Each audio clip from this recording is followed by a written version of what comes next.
तो चलिए बताइए जी का समस्या बा इनका। बोला ए कन्या बोला का भइल बा तारा। ए डॉक्टर साहब जब काम करे के टाइम होखेला नु त हमरा बुखार लेखा मन हो जाला।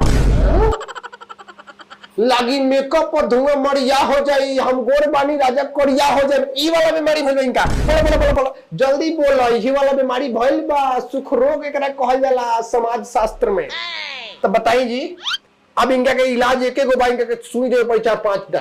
नहीं डॉक्टर साहब 4-5 दिन लगातार तरह जब सुई दे सुबह सांझ दोपहर खाना के पहले खाए के बाद पूजा के सुते से पहले सुतला के बाद सुई देवे के सुनी ना डॉक्टर साहब सुनी ना हमरा जब काम करे के मन ना करेला नु तो हम एंगो करेनी झूठो के काला काच देनी हमरा कुछ नहीं के भइल। अरे वो बड़ा खिलाड़ बिया हो तो जानते ना कितना खिलाड़ बिया।